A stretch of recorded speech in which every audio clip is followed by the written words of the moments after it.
On July 29, 2025, ICE agents targeted a Chinese man in Monterey Park, a core Chinese area in Los Angeles.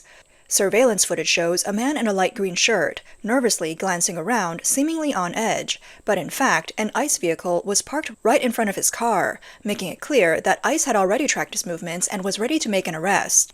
As the man loaded 2 buckets of water into his trailer, an ICE agent got out of the car and pretended to help him by moving a garbage can blocking the way, but this was just a ruse. Soon, 4 more agents appeared from different directions, surrounding him and putting handcuffs on him.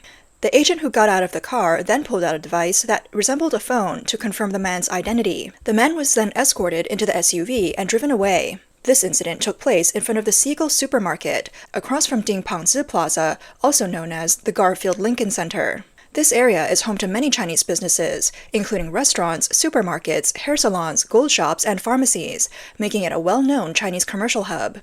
For many, this is the first stop when they arrive in the U.S., but life here is tough. People work illegally, live in hidden spaces, and constantly fear being caught by ICE. The video quickly spread on Chinese social media. One commenter wrote, "It's obvious he's Chinese. After living abroad for so many years, I've noticed that many older Chinese people have this odd habit of standing with their hands behind their backs." Another said, "Clearly he's been targeted. Either he's guilty or has a deportation order against him." In recent years, several underground sex crime gangs within the Chinese community have been dismantled, exposing shocking, dark operations behind them. On July 19th, federal law enforcement raided another underground nightclub in Los Angeles, arresting dozens of people and seizing large amounts of criminal evidence, including drugs. Authorities stated that this nightclub was suspected of colluding with domestic organized crime groups. The video shows the nightclub hidden inside an inconspicuous commercial office building, with black reflective glass that made it appear abandoned from the outside.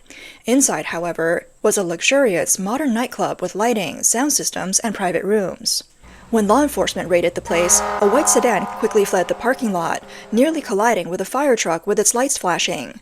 2 Chinese men ran into the street. Armed agents outside shouted, "Open the door." Law enforcement agencies did not disclose the total number of people arrested, but mentioned that 9 individuals were detained for violating immigration laws and have entered the deportation process. On July 20th, the Los Angeles division of the U.S. Drug Enforcement Administration posted on social media. Images showed dozens of men being handcuffed and sitting on the ground, a few Chinese women in tight tops and shorts, and law enforcement seizing large amounts of drugs, drug paraphernalia, credit cards, entire boxes of gift cards, and gambling equipment. Criminal gangs often operate in hidden places like apartment buildings or massage parlors. Many of these businesses run under legal names such as foot massage or spa centers, but secretly engage in sex trade activities. The level of concealment makes law enforcement efforts more challenging. This was the second Chinese underground nightclub raided by federal agencies in the Los Angeles area in the past 2 months. On May 30th, ICE's Homeland Security Investigations Los Angeles Division, in cooperation with other agencies, raided a warehouse in Industry City, Los Angeles. Around 60 to 70 Chinese individuals were found inside, using drugs and partying. Some were sitting with their heads down, trying to hide their faces, as a helicopter circled above. 36 people without legal status were arrested on the spot. Most of them had entered the U.S. illegally and only had work permits. The underground nightclub charged an entry fee of $40 to $50, with people singing, partying, and drugs scattered around. Sources revealed that the place lacked fire extinguishers, and in case of a fire, no one would be able to escape. Among the arrested, most were Chinese nationals who entered the U.S. through illegal means. Some had already received deportation orders or were facing immediate removal. The arresting team specialized in money laundering. This operation may have uncovered the illicit financial operations of underground money exchange businesses. In many cases, the criminal gangs behind sex trafficking not only profit from the activities, but also control the workers through threats, violence, and by confiscating their passports, forcing them to continue working. Most of the workers involved are economically disadvantaged women, including immigrants and low-income groups. They often lack language skills and may have been tricked by illegal agencies into working in the sex industry.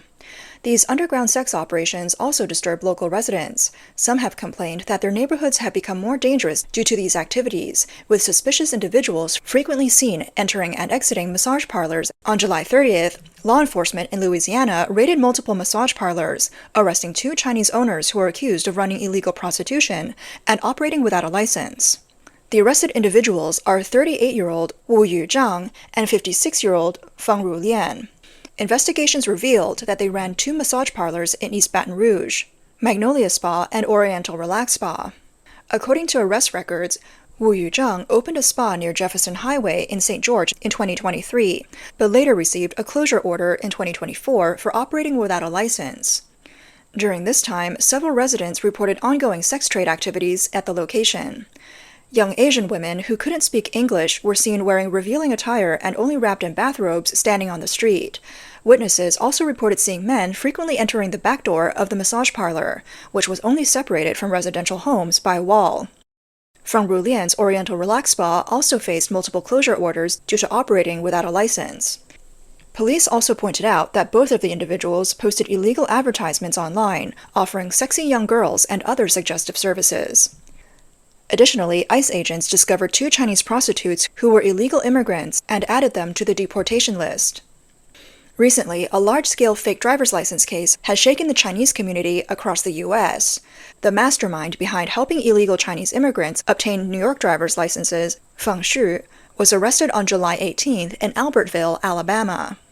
Investigations show that a driving school in Flushing, Queens, New York, posted ads targeting the Chinese community on social media, claiming there was no written or road test.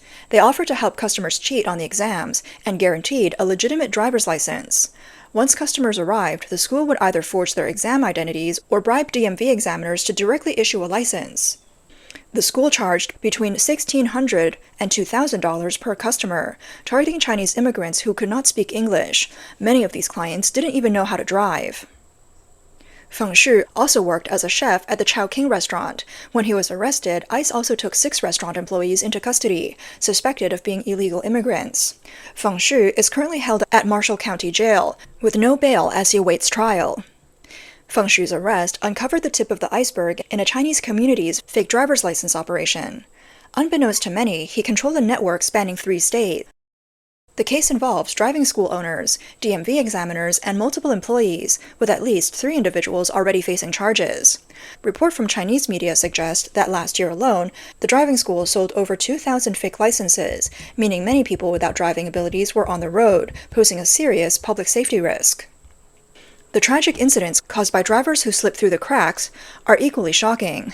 Last year, the driver involved in a 5-car pileup in Brooklyn had a receipt from T&E driving school, and his road test record showed a perfect score on turns, yet the surveillance footage showed him knocking over 3 cones in a row. The scope of the driver's license fraud case continues to expand, with several Chinese individuals recently arrested by ICE for illegally purchasing fake licenses. On July 16th, a Chinese man in Pennsylvania was driving when he was suddenly ambushed by 4 law enforcement officers who conducted a search. The police took him to his residence and arrested his relatives. The man said, "I didn't understand what was happening at first. I was handcuffed and brought home. Only then did I realize they were there to arrest my relatives." The police suspect that his relative's driver's license was not obtained through a formal test, but was purchased through T&E driving school. The case is now under a fugitive search. The man speculated that the police may have tracked him down through the address and emergency contact information his relative filled out when applying for the license. Another Chinese immigrant revealed that his brother was also arrested by the police recently. He said, "The police knocked on the door, barged in, handcuffed my brother, and showed us documents saying he had bought the license." The informant added that the police used a translation app to communicate with the family, making the whole process alarming and distressing. The related arrests are ongoing, and many in the Chinese community who obtained their licenses through this driving school are now worried and fearful of becoming the next target of the investigation. It is said that purchasing an illegal driver's license may be seen as participating in fraud, with penalties such as fines, imprisonment, or community service.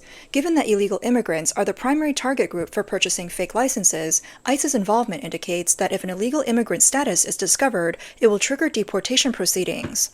On August 6, a manager named Wang from a law firm told foreign media that he had just turned down a client involved in the Flushing T&E driving school case. Wang said, "This person bought a license from the driving school, got caught, and his family came to us for help yesterday, but we told them there was nothing we could do. They'll have to wait for deportation." He emphasized, anyone who enters the country illegally and commits a criminal offense will definitely be targeted by ICE, and they'll enter the deportation process. Recently, a Fujian-based influencer posted on Douyin, revealing the process of the T&E driving school being shut down.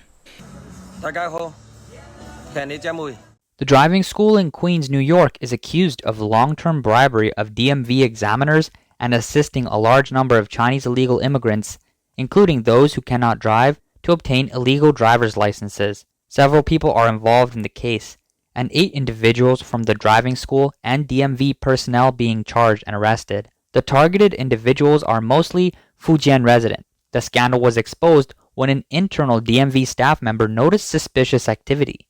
The police then deployed undercover agents who spoke Fujian dialect, posing as students.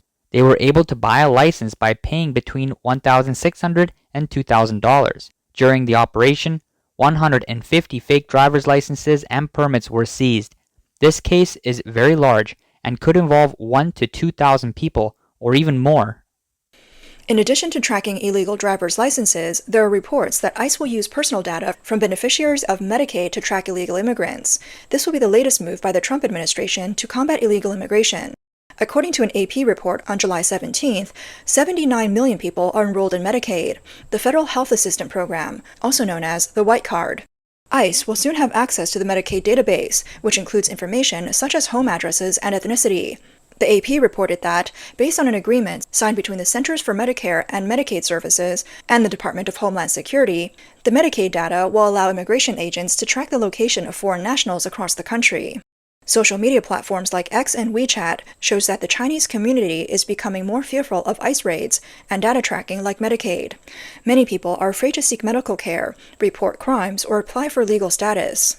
Recently, there have been several cases of Chinese individuals being arrested by ICE in Brooklyn, New York. A local Chinese bakery owner confirmed that the incident took place on the morning of July 15th, when multiple ICE agents took 3 Chinese individuals who were living upstairs into custody. Another case involved the mother of a Chinese student attending a public school in the 43rd District who was arrested during a routine check-in with immigration authorities, leaving her 4 children at home.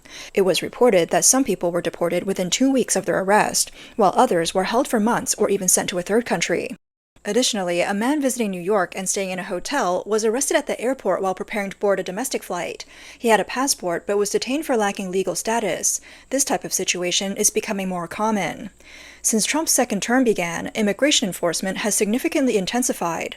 In New York, for example, according to the latest data, from January 20th to the end of June, U.S. Immigration and Customs Enforcement arrested at least 2,365 immigrants in the New York area.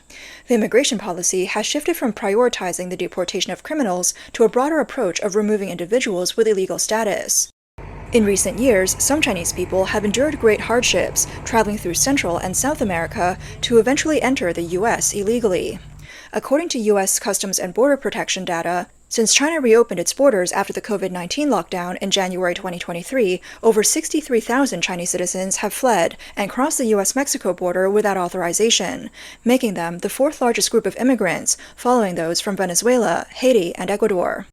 CBP data also shows that in the 2024 fiscal year, 24,214 Chinese citizens were arrested at the southern border, an increase of over 8,000% compared to the 2021 fiscal year. Furthermore, by the first half of 2024, arrests had already exceeded the total for the entire 2023 fiscal year. In fact, many of these Chinese illegal immigrants are fleeing the Chinese government's strict censorship system and growing political oppression. They come from China's middle class or working class backgrounds, some of whom have enough financial resources to pay tens of thousands of dollars in fees, but not enough to enter the U.S. legally through investment immigration or student visas.